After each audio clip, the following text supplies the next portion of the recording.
주의 자비가 내려와 내려와 주의 자비가 봄비같이 주의 자비가 내려와 나를 돕네.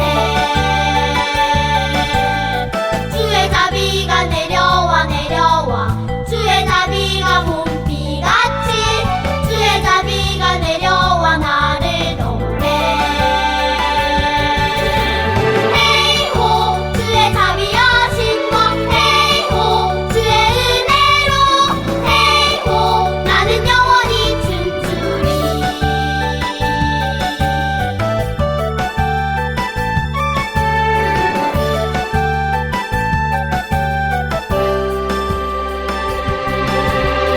주의 자비가 내려와 내려와 주의 자비가 봄비같이 주의 자비가 내려와 나를 돕네. 주의 자비가 내려와 내려와 주의 자비가 봄비같이 주의 자비가 내려와 나를 돕네. 헤이호 주의 자비하신 것 헤이호 주의 은혜로 헤이호 나는 영원히 춤추리. 헤이호 주의 자비하신 것 헤이호 주의 은혜로 헤이호 나는 영원히 춤추리. 헤이호 주의 자비하신 것 헤이호 주의 은혜로 헤이호 나는 영원히 춤추리. 친구들 안녕하세요. 건강하게 잘 지내죠? 우리 하나님께 기도하겠습니다. 사랑의 하나님 감사합니다.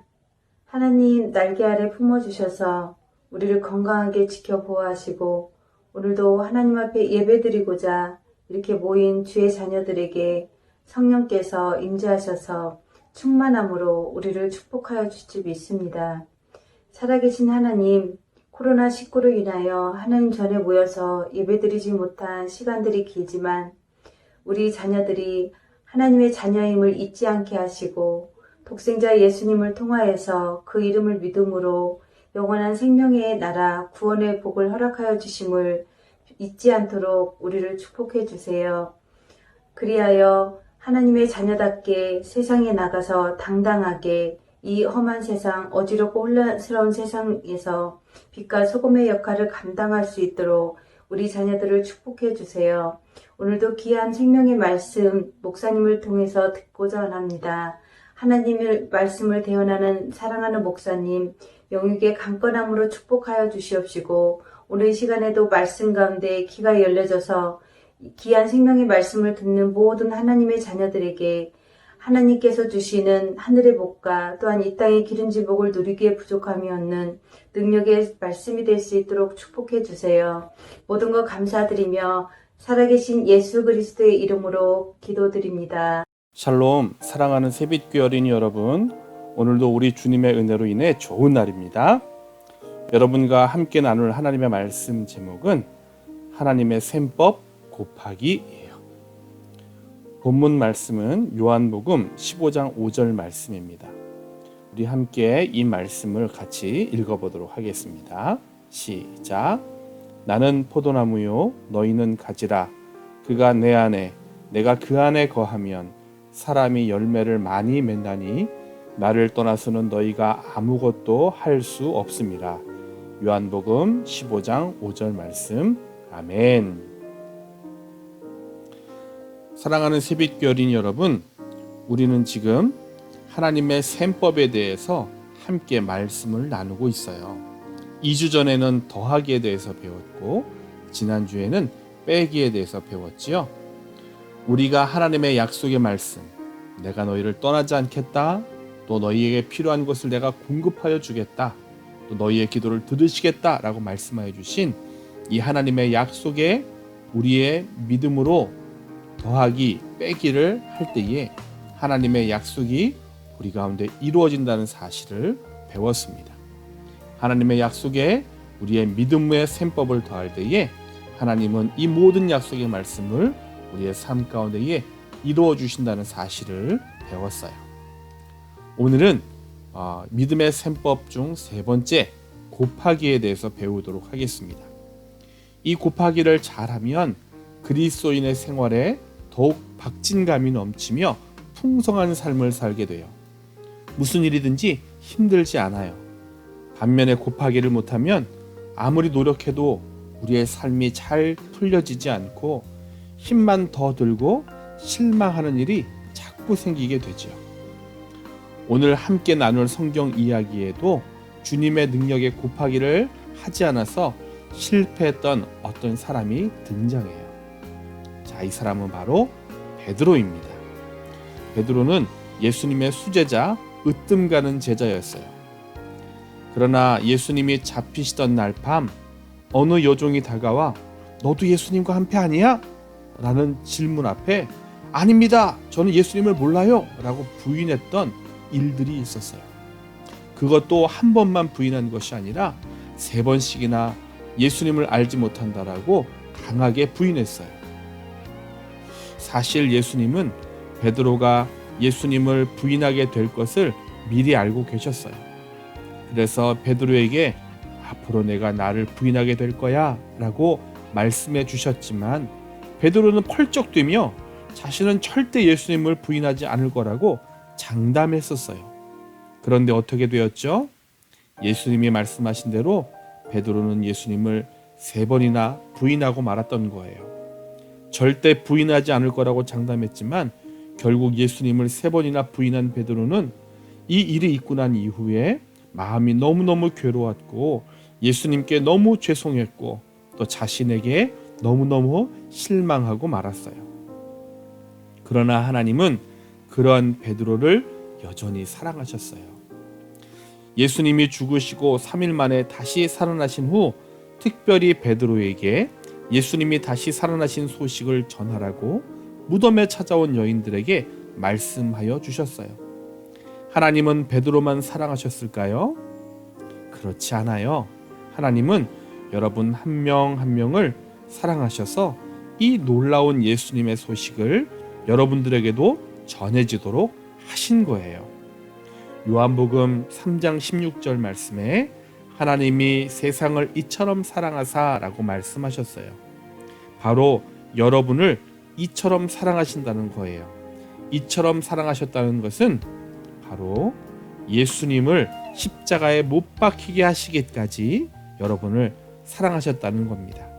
그래야 여러분을 구원할 수 있기 때문에 하나님은 기꺼이 독생자 예수님을 십자가에 내어주신 거예요.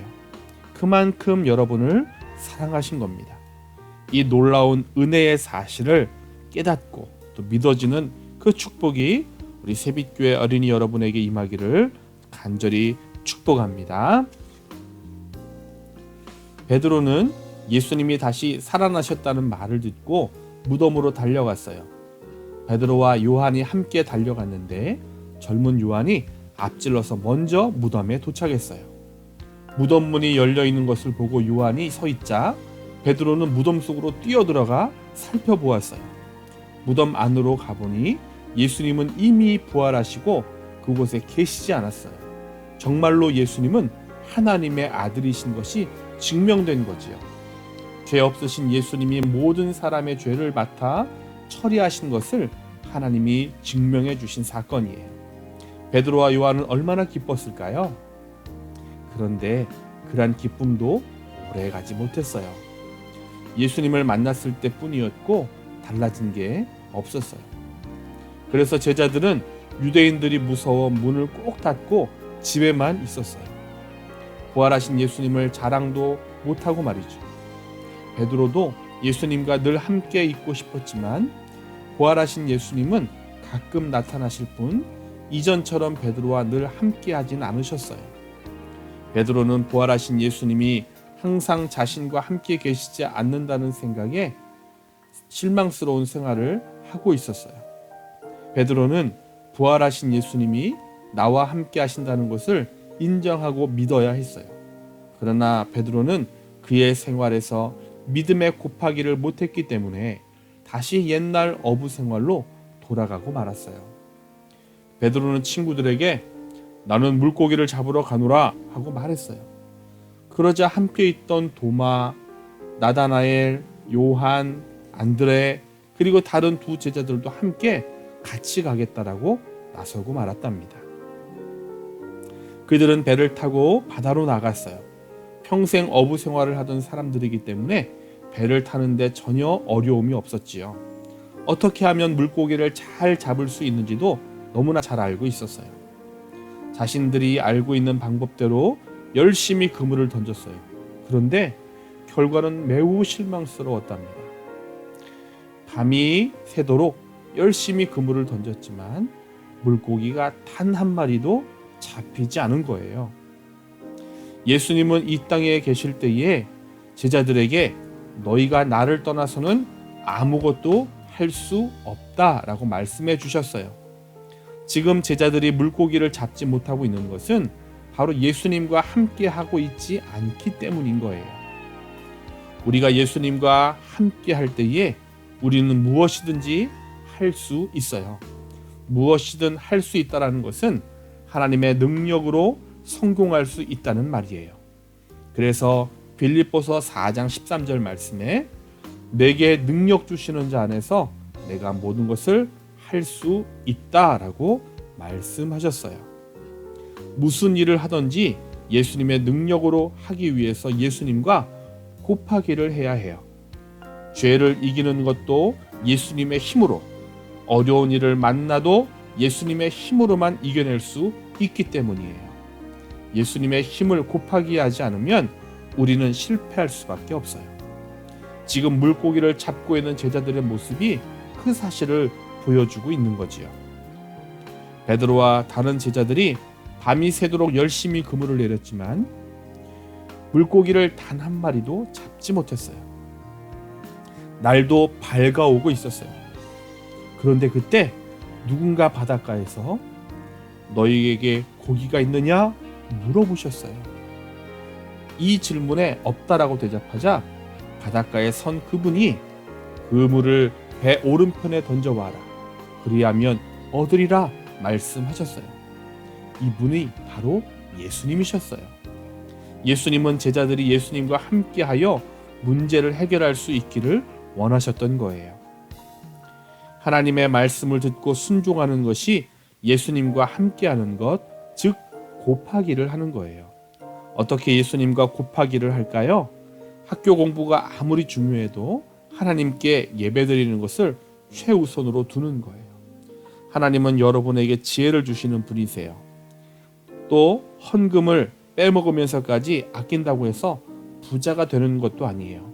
모든 돈이 하나님의 손 안에 있음을 인정하고 하나님께 드려야 할 것을 먼저 드릴 때에 하나님께서는 더 풍성하게 채워주시는 분이세요. 여러분이 예수님을 구주로 믿는 어린이라면 여러분은 예수님과 함께 무엇이든 할 수 있어요. 오늘 본문 말씀이 이렇게 증거하고 있죠. 나는 포도나무요 너희는 가지라. 그가 내 안에 내가 그 안에 거하면 사람이 열매를 많이 맺나니 나를 떠나서는 너희가 아무것도 할 수 없습니다. 예수님의 힘에 곱하기만 하면 여러분의 삶에 많은 열매가 맺힐 거예요. 놀라운 일들이 일어날 거예요. 여러분이 아프거나 괴로운 일이 있을 때 예수님의 능력에 곱하기를 하기 위해 하나님의 약속을 기억하세요. 그리고 기도로 여러분의 문제를 주님께 맡겨드리세요. 그리고 하나님께서 그 약속의 말씀을 따라 우리에게 이루어 주실 것을 믿고 주님의 말씀에 순종하세요. 그렇게 하면 여러분도 예수님과 함께 무엇이든지 할 수 있어요. 배 위에 밤새 그물질하던 베드로와 제자들은 바닷가에서 자신들에게 말씀하시는 분이 예수님이라는 사실을 알지 못했어요. 그래도 제자들은 그분이 시키는 대로 순종했어요. 그러자 어떤 일들이 일어났을까요? 그물이 찢어질 정도로 수많은 물고기가 잡힌 거예요. 제자들이 예수님의 능력에 곱하기 하자 이런 놀라운 기적들이 일어난 거지요. 여러분도 많은 열매를 맺는 삶을 살 수 있어요. 여러분, 무한대에 3을 곱하면 어떤 결과가 나오죠? 네, 답은 무한대예요. 그럼 무한대에 100을 곱하면 그것도 역시 무한대예요. 아무리 작은 수라도 또는 상대적으로 큰 수라도 무한대와 곱하기를 하면 그 답은 무조건 무한대의 답이 나오게 되어 있어요. 다시 말해 앞에 숫자는 중요하지 않다는 거예요. 앞에 숫자가 크건 작건 상관없이 무한대와 곱하기를 하는 순간 답은 무한대가 나오게 되어 있어요. 여러분의 힘이 크던 작던 상관없어요. 여러분이 예수님께 믿음의 곱하기를 하게 되면 우리는 무한대의 예수님의 능력을 덧입게 되는 거지요. 요한이 베드로에게 예수님이시다 라고 말하자 베드로는 배에서 물로 뛰어내려 예수님께 헤엄쳐 갔어요. 다른 제자들도 물고기가 가득히 담긴 그물을 가지고 육지로 올라왔어요. 그곳에 예수님은 벌써 숯불을 피워 고기를 구워 놓으시고 떡도 준비해 놓으셨어요. 그리고 제자들을 기다리셨지요. 제자들은 예수님과 함께 아침 식사를 했어요. 그 후 이들은 예수님을 마음에 모시고 언제나 곱하기를 하여 예수님의 힘과 능력을 덧입는 삶을 살아갔답니다. 우리 사랑하는 새벽교회 어린이 여러분, 여러분도 계속해서 예수님께 믿음의 곱하기를 하고 있나요? 언제나 예수님 안에서 예수님의 힘을 의지하며 살아가고 있습니까? 여러분이 하나님의 자녀라면 여러분은 예수님과 함께 무엇이든 할 수 있어요. 그러나 이 말은 반대로 말하면 우리가 예수님을 떠나면 아무것도 할 수 없다는 말이에요. 우리는 예수님 없이는 제대로 살아갈 수 없고 무엇보다 천국에 갈 수 없는 존재들입니다. 오직 예수님만이 우리를 구원하실 수 있는 분이기 때문에 그래요. 우리 구원자 되시는 예수님께 붙어 있으세요. 그분께 곱하기 하세요. 그러면 우리는 예수님의 힘과 능력으로 풍성한 열매를 맺을 수 있는 그러한 삶을 살 수 있어요. 축복 가득한 삶을 살 수 있어요. 오늘 본문에 말씀해 주셨죠? 나는 포도나무요 너희는 가지라. 그가 내 안에 내가 그 안에 거하면 그 사람이 열매를 많이 맺을 수 있다 말씀하셨어요. 우리 새벽교 어린이 여러분 모두 예수님께 믿음의 곱하기를 함으로 인해 풍성한 열매를 맺는 삶, 놀라운 은혜를 경험하는 삶을 사는 축복의 어린이들이 되기를 주님의 이름으로 간절히 축원합니다. 함께 기도하도록 하겠습니다. 사랑의 예수님, 오늘도 함께 예수님의 귀한 말씀 나누며 은혜 받게 하시니 감사합니다. 우리의 모습이 비록 작고 보잘것없지만 우리가 예수님께 곱하기 될 때 우리의 삶이 놀랍도록 풍성한 열매 맺는 삶을 살며 주님이 기뻐하시는 능력 있는 삶을 살게 되는 것을 깨달았습니다. 우리가 이 말씀처럼 예수님께 믿음의 곱하기를 잘하여 살아갈 수 있도록 인도하여 주세요. 그러므로 예수님이 기뻐하는 어린이들이 될 수 있도록 주님 우리를 인도하여 주세요. 오늘도 우리의 능력과 힘이 되어 주시는 예수님의 이름으로 감사하며 기도드렸습니다. 아멘.